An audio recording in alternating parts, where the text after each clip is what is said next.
So you want to know how to build like Grian. That's great because I'm going to be showing you exactly how to do that today. But first, who is Grian really? Well, if you don't know, Grian's a very popular Minecraft YouTuber. He plays on the Hermitcraft server, and as you might have guessed, he's known for his crazy builds.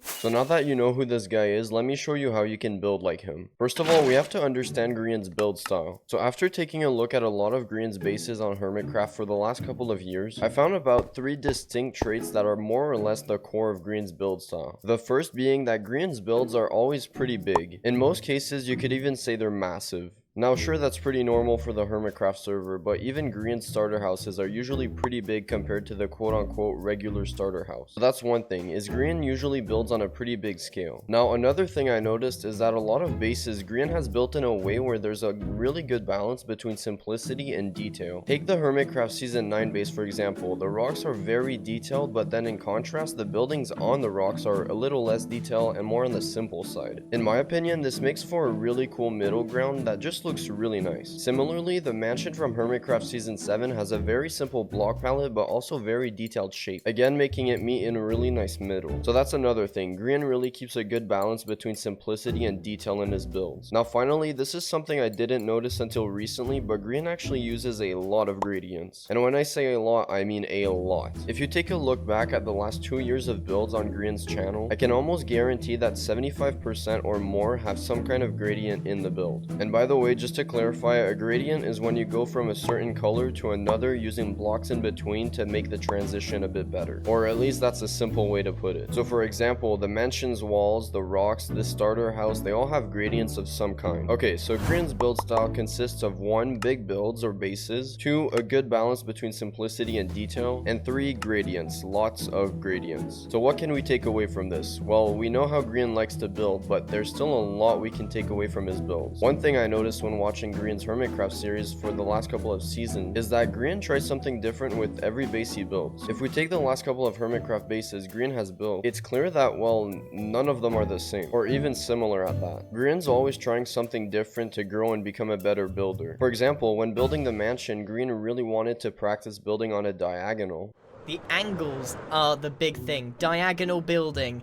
I'm really committing to some difficult details later on. And now when you look at the mansion, you can tell how many diagonals are really in this build. I found that Grian gives himself a challenge with every build to try something different, which is a very good way to improve at building, and just expanding your skill set as a builder in general. Even if your goal isn't to build like Grian, forcing yourself to try new things is 100% a good way to get better at building. Anyway though, if you want to build like Grian, I would recommend trying to use different shapes or blocks to make your builds or bases unique from one another. Basically, in other words, innovate. Try to find a way to innovate your builds and make them unique. So about now, you should have a really good understanding of how Grian builds, his build style, and the way he innovates. However, there's still a couple key components missing if our goal is to build like Grian, and that's his build style. Now, we already talked about his build style, but just stick here with me for a second, it'll make sense soon. So what do I mean by build style? What I'm talking about is medieval, futuristic, cyberpunk, and you get the point. So yeah, this build style completely different than the build style from earlier. Does that make sense? Hopefully it does. So if I had to pick one build style Grian builds in the most, it would probably be fantasy. Basically, what fantasy is anything that doesn't exist in real life. For example, dragons, giant buildings. Just think Harry Potter. If you know Harry Potter, well, that's basically what fantasy is. So Grian's giant mansion, midnight alley, and floating rocks are all of the fantasy genre. This is important because it gives a vibe that is very representative of Grian's build. So while we keep that in mind, we can also take a look at the blocks Grian uses. A general tip I like to give people is to look at Minecraft blocks as colors and not what they are called. Basically, this isn't concrete powder to me. The way I see it, it's just a light brown color. It's really good to try and look past what the block name might say it is and more as what color it is, almost as if you're painting. And while building, at least, Grian really understands this. For example, let's take a look at Grian's Hermitcraft Season 9 base. On the rocks, Grian used cyan and green terracotta as well as light gray wool. There's even glazed terracotta on some of these sides, so I think you get the point. That makes sense. But you probably guessed it, there's still one trick Grian uses that really makes his builds and bases as good as they are, and that is creative planning. I think it's pretty self self-explanatory, but creative planning is basically planning your builds ahead of time in a creative world. Now, I don't know how Grian does his creative planning, but I myself do a lot of building in creative, so here's how I do it. First, I start by blocking out this shape with some colored wool or concrete. Then I pick my block palette, and then it's really as simple as filling in the shape with the blocks you pick. And when that's done, I add all the small details and finishing touches. So if you don't already, I would recommend making a super flat building world and plan your builds ahead of time because it really makes your builds look a lot better in the end. It's also easier to experiment with new blocks because you have all of them here, unlike in your survival world. Okay, we just went over a lot of information in not a lot of time. So let's recap. Grian has 3 core elements to his builds, being big or mega builds, keeping a good balance between simplicity and detail, as well as utilizing a lot of gradients. Then, Grian also innovates and tries new things all the time. He also usually builds in a fantasy style most of the time, looks at blocks as colors more than what they are called, and finally, Grian plans a lot of his builds in a creative world beforehand. So hopefully that's not too much and it makes sense. But just to show you that I'm not throwing out random information to make a YouTube video, I'm going to use these tricks and build something. I don't know what it's going to be yet, but hopefully it looks cool and it should look similar to something Grian would build himself. Okay, so I started by building some rocks that are very similar to the ones from Grian's Hermitcraft Season 9 base. I then textured them and added some moss on top. After that, we had a base, so I started blocking out the shape of the build with some red wool. Now, Grian's builds are usually pretty big, however, because I don't want to spend the rest of my life building a massive mega base, I decided to just keep it big instead of mega. And while I'm doing that, I'll take advantage of this time to mention that I'm going to be uploading a lot more videos similar to this one, as well as general building techniques, so if that interests you and you want to learn something new about Minecraft building every once in a while, consider subscribing. It really would make my day, and while you're down there too, consider liking the video. Okay, so back to the build. I now had a general block palette in mind, so I decided to take the red wool shape and fill it in with the blocks I chose for this build. As Grian does, I made the walls gradients while keeping the rest pretty simple, and only adding a couple of windows here and there. I also used a lot of exposed copper in the gradient, which I personally don't use very often in my builds. I even added a little bit of glazed light gray terracotta, which I think was a pretty cool addition. As you can probably tell, the build is very simple. I'm making sure to keep a good balance between simplicity and detail.